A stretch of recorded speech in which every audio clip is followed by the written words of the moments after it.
میں نے ایک کلمہ پڑھی سورہ شورى کی 23 نمبر آیت ہے قُلْ لَا أَسْأَلُكُمْ عَلَيْهِ أَجْرًا إِلَّا الْمَوَدَّةَ فِي الْقُرْبَى.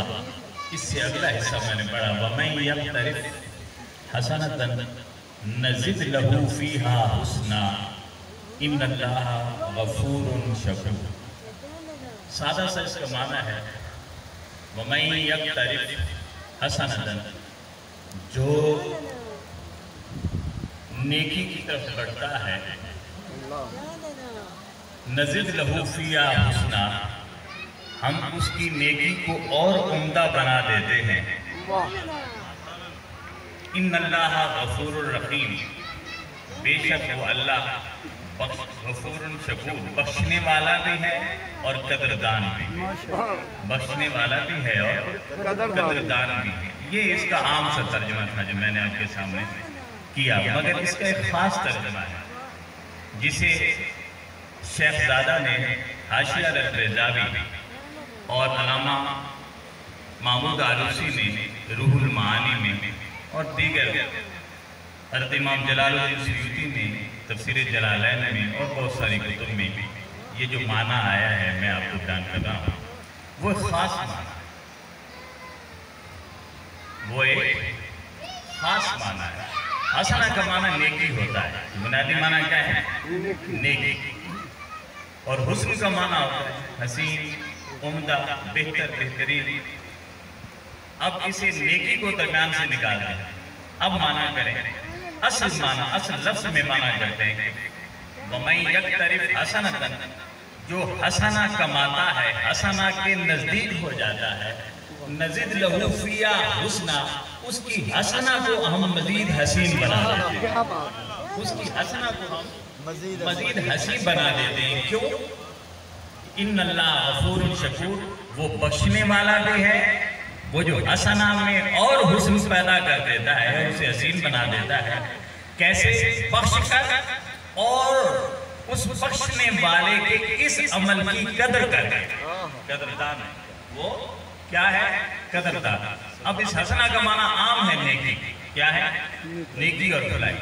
مگر حضرت مولا کائنات سے کسی نے پوچھا، اور حضرت عبداللہ ابن عباس سے مروی ہے کہ حضرت مولا کائنات سے کسی نے پوچھا کہ اس حسنہ کا معنی کیا ہے، اس حسنہ کا معنی کیا ہے؟ تو وہ فرمانے لگے الحسنہ ہی مودت آل بیت رسول صلی اللہ علیہ وسلم، کہ حسنہ سے مراد اہل بیت اطہار کی محبت ہے. اہل بیت اطہار کی محبت، اس حسنہ سے مراد اہل بیت اطہار کی محبت ہے. اب ترجمہ کریں وَمَنْ يَقْتَرِفْ حَسَنًا، جو اہل بیت اطہار کی محبت کی طرف قدم بڑھا رہا ہے، اہل بیت اطہار کی محبت بڑھ کر اسے سینے سے لگا لیتی ہے، بڑھ کر اسے سینے سے لگا لیتی ہے. نزد لہو فیہا حسنا، ہم خود بڑھ کر رحمت باری خود بڑھ کر اسے سینے رحمت سے لگا لیتے ہیں. جو اہل بیت اطہار کی محبت کی طرف بڑھ رہا ہے، دامن رحمت باری خود بڑھ کر اسے اپنے سینے سے لگا لیتے ہیں.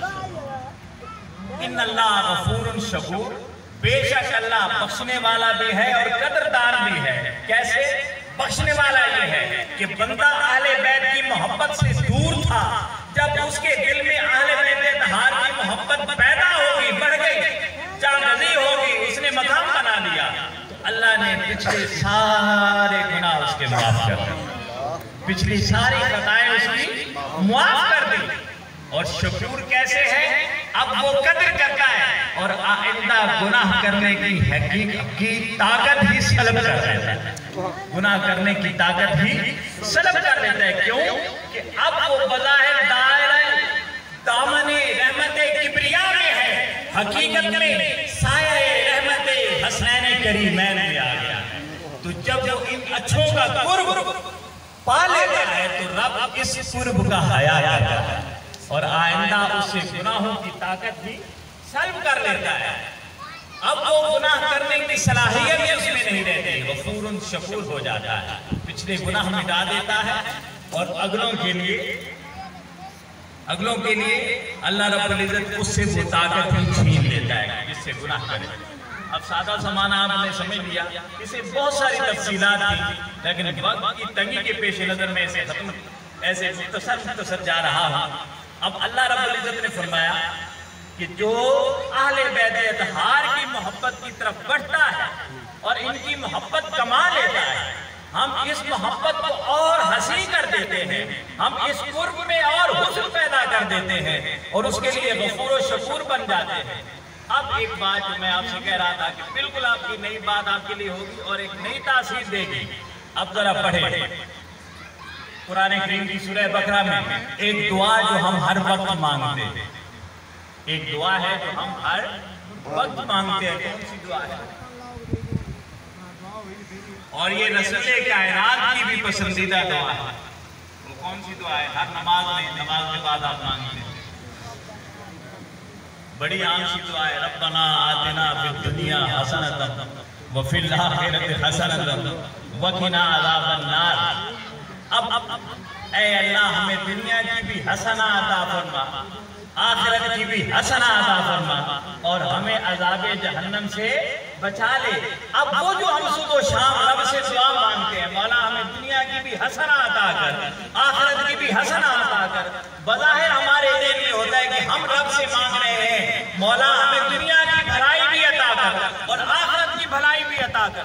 حقیقت میں وہ جو رب سے بھلائی مانگ رہے ہوتے ہیں، حقیقت میں ہوتی ہے کہ رب تعالیٰ نے ہمیں حکم دیا ہے کہ لوگوں جب میری بارگاہ میں حاضری سے فارغ ہو جاؤ تو اس فراغت کے بعد چاہتے ہو کہ وہ تمہارا عمل میری بارگاہ میں مستجاب ہو، تو اس عمل کے بعد دعا مانگو کہ مولا دنیا میں بھی حسنین کریمین کا ساتھ عطا کر اور آخرت میں بھی انہی کا قرب عطا فرما، آخرت میں بھی انہی کا قرب عطا فرما۔